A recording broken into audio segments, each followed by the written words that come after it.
Hi guys, and welcome to the Sunderland vs Millwall match review. So if any of you guys watched the game yesterday, or you were there yesterday, you'll know that this review should really technically take about 30 seconds because it was just dross. And I think both sides, in terms of both sets of fans, can agree, even Millwall fans can agree, that no side really deserved to win that game. And it felt like, from the get-go, it felt like both sides treated it as if they were already on the holidays, already on the summer holidays. They were treating it like it was a pre-season friendly. And to that note, I would say it was a bit of a disgrace, to be honest with you. Not just because we got beat or how boring the game was in general. It was the work ethic from maybe both sides. But obviously I don't really care about Millwall. I only care about us. But the way we treated that game, I thought was actually pretty disgraceful, if I'm going to be totally honest with you. The lack of urgency, like I said, they treated it like it was a pre-season friendly. Everyone was half a yard off the pace, like they didn't really care that much. And, you know, we give the lads this excuse of, oh, but there are a load of young lads out there, they're only experienced. That doesn't excuse not putting in a shift, and none of them did out there. And again, I can say a lot about Millwall players as well.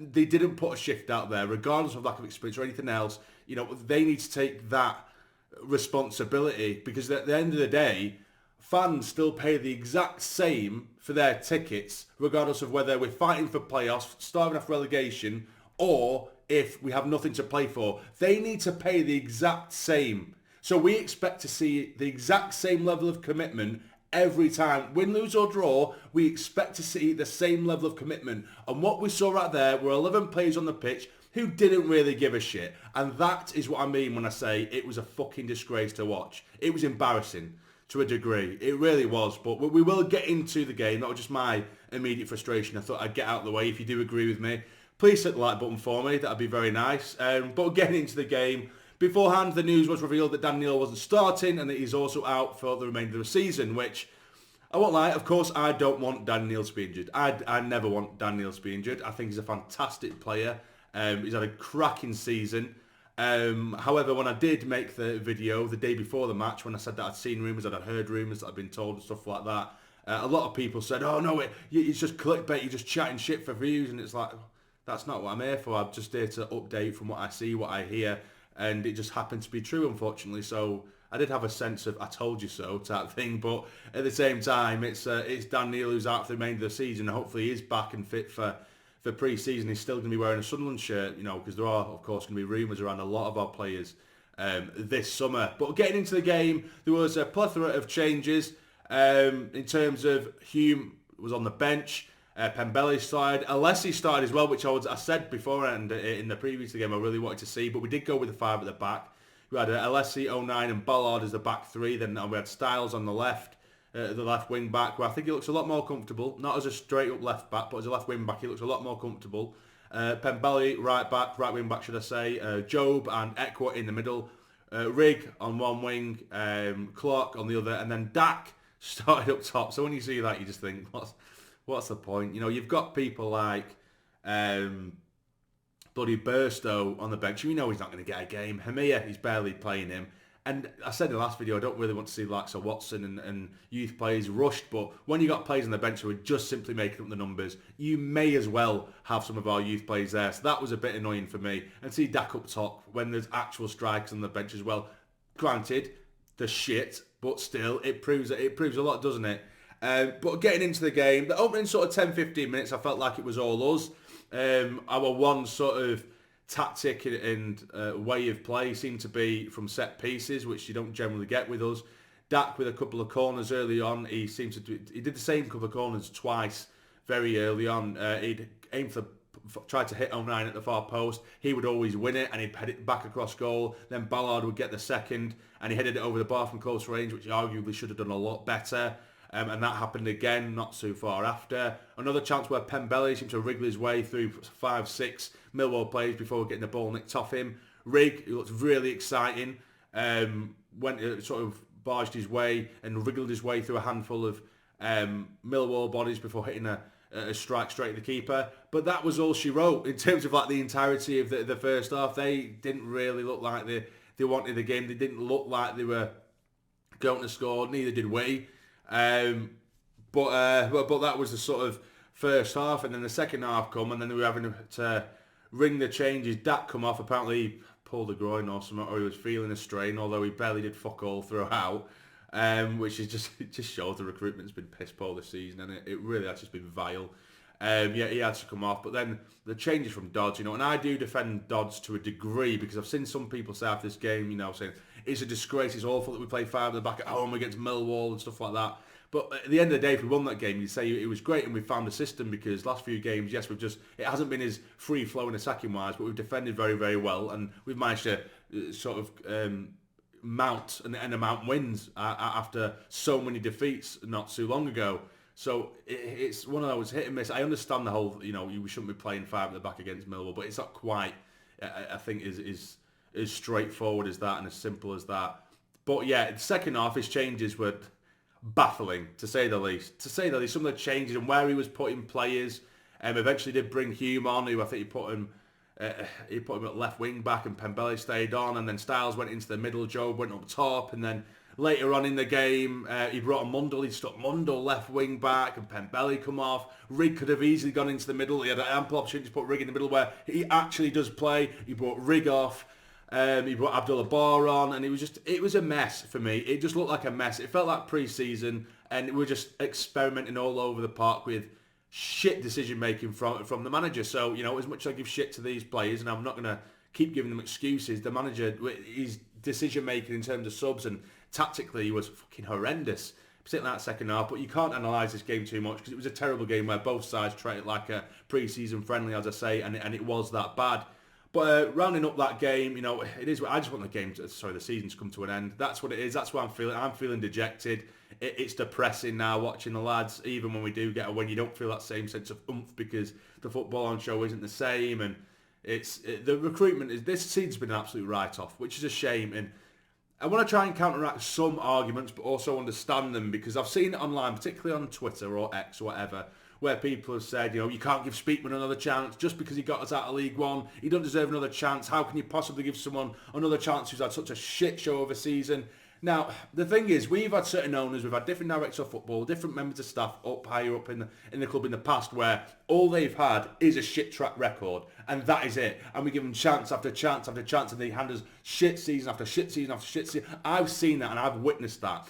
Speakman, I think it'd be ignorant, and it'd be a little bit harsh not to give him the credit of getting us out of League One, and his recruitment there was absolutely outstanding. And then it's not only that, a lot of people just saying, oh, well, he only got us out of League One, he can't live on that for the rest of his life. He then gave us a season after that, where when we do well, we don't give him credit. But the last season, we had an outstanding season where you could argue we overachieved, but his recruitment there wasn't bad either, we'll have to say. It wasn't bad, and that was half the time without the striker. So that's 2 good seasons under Speakman, 2 really, really good seasons, successful seasons. This one has been a shit show. I cannot disagree with that. I cannot, but only because I can see that Speakman can do somewhat well. I want to see him give him another chance this summer, but it has to be, and the model has to be tweaked, and it has to be incredibly ambitious. Now, again, a lot of people saying it's all Speakman. If we get rid of Speakman, I'm very much of the opinion of, yes, I'm not a massive Speakman fanboy, and I totally understand everyone who disagrees with him or wants him gone, whatever. I totally get why, 100%, but I'm absolutely of the opinion of, I just don't see, and I don't think the grass will be greener on the other side, because all Speakman is doing, yes, he has a mind of his own, he has his own system, he has his own method, he has his own model, if we will, but he's only running off what KLD is telling him to do. He's only running off the fuel that KLD is giving him. So he's been given tools, and he's doing what he can with them. There's only so much. So what we're going to do, if we get rid of Speakman, bring someone in with less experience, someone who hasn't had any success with us, someone who doesn't understand us, and then they're doing their own thing as well, and still listening to KLD, it's still going to be the same model as such, or near enough, you would think. So I just don't think it would be the grass won't be green on the other side, but then you might just say, okay, we'll get rid of KLD then. It's not as easy as that. Of course, I've said countless times, I'm not KLD's biggest fan. I'm not. Far from it. He will not take this club to where it belongs. He won't. I know he won't. But as of right now, I just think that they need to tweak this model this summer and really be ambitious. As I say, if you want to keep 80%, 70% maybe, whatever, of your incomings to be youth players who can either maybe fit into the squad that following season or players who are going to improve in a few seasons' time. That's all well and good. As long as that other 20% are going to, or 30%, whatever it is, are players that can absolutely improve the starting 11 immediately, get straight into that starting 11 and improve it immediately. Not someone who's just going to slip in for someone else we've sold or a bit of experience just to shoehorn him in. Like Dak was a terrible signing. You know that you've got loads of players in there who just don't fit it anymore. We need to be ambitious. Even players who I know who we say we want youth players, and we might have to wait for incomings to come in, sorry, outgoings to go out, should I say, to get the right funding.